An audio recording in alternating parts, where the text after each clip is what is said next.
ಯೇಸುವಿಗೆ ಸ್ತೋತ್ರ. ಇಂದು 14 ಆಗಸ್ಟ್ 2025.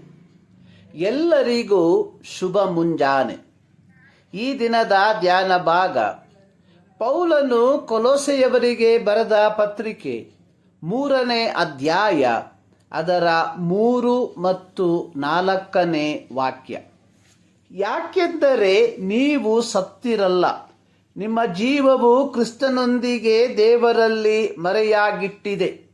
ನಮಗೆ ಜೀವವಾಗಿರುವ ಕ್ರಿಸ್ತನು ಪ್ರತ್ಯಕ್ಷನಾಗುವಾಗ ನೀವು ಸಹ ಆತನ ಜೊತೆಯಲ್ಲಿ ಪ್ರಭಾವದಿಂದ ಕೂಡಿದವರಾಗಿ ಪ್ರತ್ಯಕ್ಷರಾಗುವಿರಿ.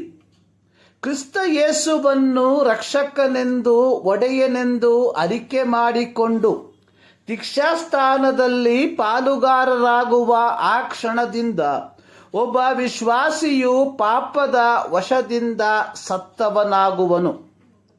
ರೋಮಾಪುರದವರಿಗೆ ಬರೆದ ಪತ್ರಿಕೆ 6ನೇ ಅಧ್ಯಾಯದ 3-4 ವಾಕ್ಯದಲ್ಲಿ ಬರೆದಿರುವಂಥದ್ದು, ಕ್ರಿಸ್ತ ಯೇಸುವಿನಲ್ಲಿ ಸೇರುವುದಕ್ಕೆ ದೀಕ್ಷಾಸ್ನಾನ ಮಾಡಿಸಿಕೊಂಡವರಾದ ನಾವೆಲ್ಲರೂ ಆತನ ಮರಣದಲ್ಲಿ ಪಾಲುಗಾರರಾಗುವುದಕ್ಕೆ ದೀಕ್ಷಾಸ್ನಾನ ಮಾಡಿಸಿಕೊಂಡವೆಂದು ನಿಮಗೆ ತಿಳಿಯದು.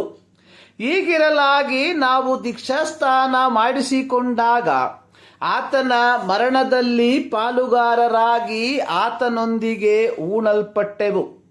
ಪಂಚಾಶತಮ ದಿನದಂದು ಪೇತ್ರನ ಪ್ರಸಂಗವನ್ನು ಕೇಳಿಸಿಕೊಂಡವರು ಪೇತ್ರನಿಗೂ ಉಳಿದ ಅಪೊಸ್ತಲರಿಗೂ, ಸಹೋದರರೇ, ನಾವೇನು ಮಾಡಬೇಕು?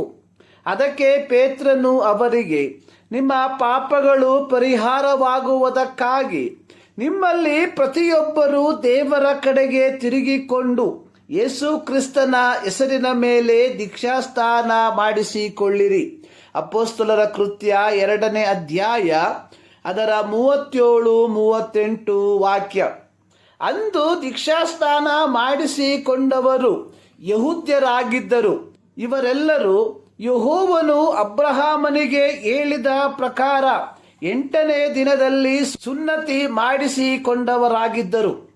ಹೀಗೆ ದೀಕ್ಷಾಸ್ನಾನದ ಮೂಲಕವಾಗಿ ಪಾಪದ ಪಾಲಿಗೆ ಸತ್ತವರಾದ ನಾವು ಕ್ರಿಸ್ತ ಯೇಸುವಿನ ಮೂಲಕ ದೇವರಲ್ಲಿ ಸಂರಕ್ಷಿಸಲ್ಪಟ್ಟವರಾಗಿದ್ದೇವೆ. ಕ್ರಿಸ್ತ ಯೇಸುವಿನ ಮೂಲಕ ಪವಿತ್ರಾತ್ಮನಿಂದ ಮುದ್ರೆ ಹೊಂದಿ ದೇವರ ಸಂರಕ್ಷಣೆಯಲ್ಲಿರುವ ಪ್ರತಿಯೊಬ್ಬ ದೇವರ ಮಗನ ನಿರೀಕ್ಷೆ ಅನ್ನುವಂಥದ್ದು ಕ್ರಿಸ್ತನ ಪ್ರತ್ಯಕ್ಷತೆ.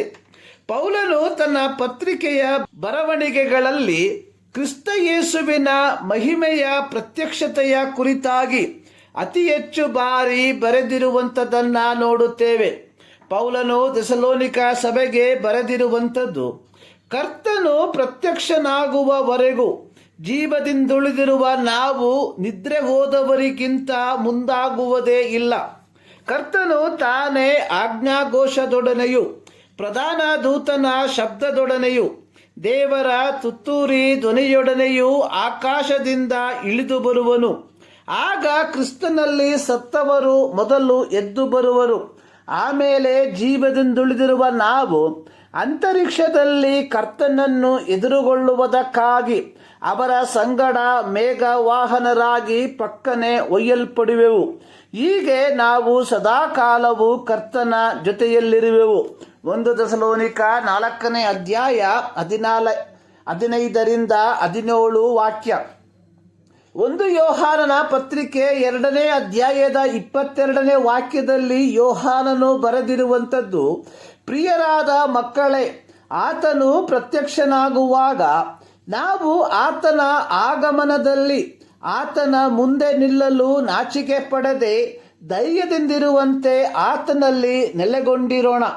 ಪ್ರಿಯರೇ, ಕ್ರಿಸ್ತನ ಪ್ರತ್ಯಕ್ಷತೆಯು ನಿಶ್ಚಯವಾಗಿರಲಾಗಿ ನಾವು ಪಾಪದ ಪಾಲಿಗೆ ಸತ್ತು ನೀತಿಯ ಜೀವಿತವನ್ನು ಜೀವಿಸಿ ಕ್ರಿಸ್ತನ ಮೂಲಕ ದೇವರಲ್ಲಿ ಸಂರಕ್ಷಿಸಲ್ಪಟ್ಟಿದ್ದರೆ ನಾವು ನಾಚಿಕೆ ಪಡದೆ ಆತನ ಪ್ರತ್ಯಕ್ಷತೆಯಲ್ಲಿ ಆತನೊಂದಿಗೆ ಒಯ್ಯಲ್ಪಡುತ್ತೇವೆ.